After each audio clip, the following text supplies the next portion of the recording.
नमस्कार मित्रांनो, ठरलं तर मग या सिरियलमध्ये काय घडले आपण ते बघणार आहोत. सायली प्रतिमा त्याला चांगलीच ट्रेन करत असते. वरून रविराज बघत असतो.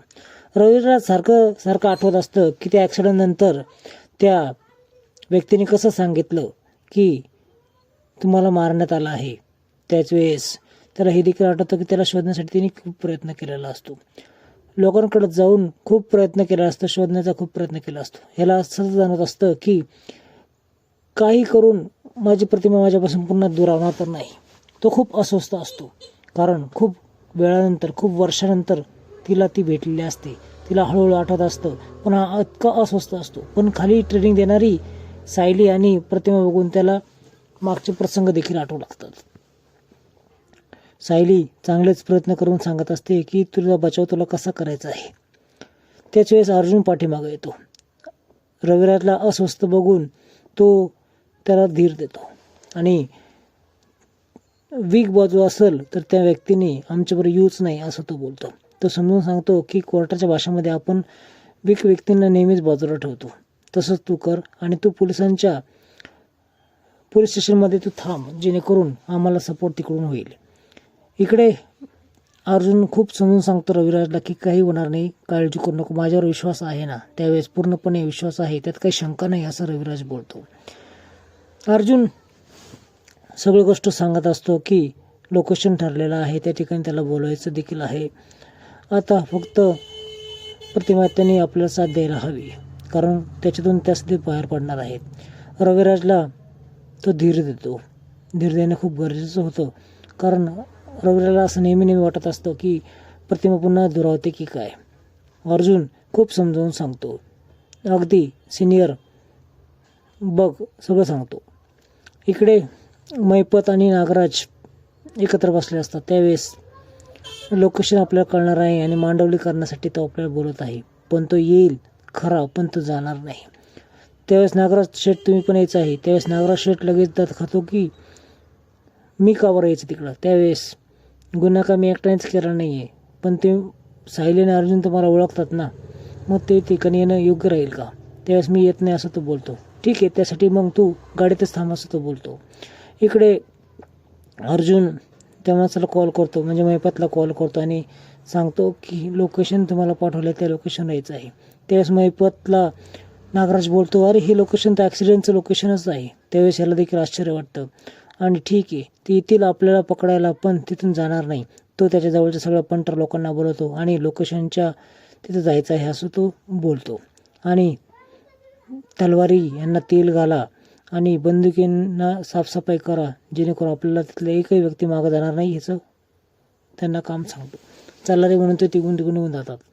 इकडे नागराजला प्रश्न पडतो की मी तिथं जर आलो तर अजून वाढेल, त्याच्यापेक्षा तू गाडीतच थांब असं हा पुन्हा बोलतो. तुला ज्यावेळेस मी सगळ्यांना खल्लास करेल त्यावेळेस तुला बोलून घेईल, कारण तुला शेवटचं बघावं लागेल ना त्यांना. त्यावेळेस मैपत खूप टेन्शनमध्ये असतो. त्याला देखील घाम फुटतो, कारण ती व्यक्ती कोण आहे हे त्याला बघायचं असतं. इकडे प्रतिमा तयार झालेली असते, सायली देखील तयार झालेली असते. रविराज आणि अर्जुन आता आपण जाणार आहोत त्या लोकेशनवर, कारण आधीच जावं लागणार आहे असं तो बोलतो. पण आपण देवीची आरती करून जाऊयात असं प्रतिमा त्या बोलते. सायली देखील त्या गोष्टीला दुजोरा देते आणि देवीची आरती करून जाऊ असं सर्वांचं ठाम राहतं. त्यावेळेस सुमन देखील त्या ठिकाणी येते आणि मला सर्व गोष्टीची कल्पना आहे, तुम्हाला यश भेटो असं ती सर्वांना बोलते. सर्वजण घराच्या बाहेर येतात आणि सर्व गोष्टीची रेखी केली जाणार आहे. पोलिसांना घेऊन तू रविराज तिथे थांब असं तो बोलतो. त्यावेळेस जपून राहा असं प्रतिमा त्याला सुमन बोलते. इकडं तन्वी अर्जुन सायली घरी आले नाही म्हणून डायरेक्ट नागराजला कॉल करते. नागराज ज्यावेळेस कॉल उचलतो तिचा, त्यावेळेस तिच्यावर ओसकतो, कारण तन्वी विचारते की कुठे आहात तुम्ही. त्यावेळेस तुला काय असायला सांगू, मैपत कुठे आहे असं ती विचारते. तुला काय मध्ये पंचायत करायची असं तो विचारतो. त्यावेळेस तन्वी बोलते की सायली आणि अर्जुन देखील या ठिकाणी नाही आहेत. त्याला तर घामच फुटतो, कारण खरंच त्याच्यामध्ये सायली आणि अर्जुन आहे की काय याचा डाऊट त्याला येतो. त्यावेळेस तो सांगतो की आम्ही रानामध्ये एका ठिकाणी आलो आहेत. त्यावेळेस लोकेशन तर मी मागते, पण तिथं जर काही उलटं पालटं काही झालं तर मी सोडायलाच येणार आहे, असं ही प्रिया बोलते.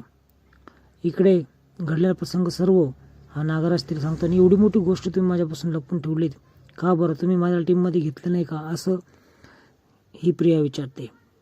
असं तुम्ही करू नका, कारण मी तुम्हाला बचाव येऊ शकते, पण तुम्ही उघडकीस येऊ नका जेणेकरून ते माझ्यापर्यंत येतील. असं बोलल्यानंतर हा खूपच चिडतो. आणि तुम्हाला हे शिकवणार आहेच का, असं हा बोलतो. इथे नागराज आणि प्रियाचं बोलणं सुरूच असतं. ह्या लोकेशनवर चैतन्य आणि प्रतिमा आले असते. ते एका दगडामागे लपून बसलेले असतात. आणि वरच्या साईडला एका सज्जा केला असतो लाकडी, त्याच्यावर सायली आणि अर्जुन असतात. आता हिला हे लोकेशन पाहिल्यानंतर सायलीला देखील तिचं भूतकाळ आठवू लागतो, पण ती त्याच्यावर दुर्लक्ष करते. इकडे हा आला आहे, महिपत आला आहे, असं अर्जुन चैतन्याला कळवतो. पण त्याच्या हातामध्ये एक मशाल असते, आग लागलेली असते. आता ही मशाल घेऊन असताना या प्रतिमेला शेवटचा प्रसंग आठवतो, जो घाव केलेला होता तो.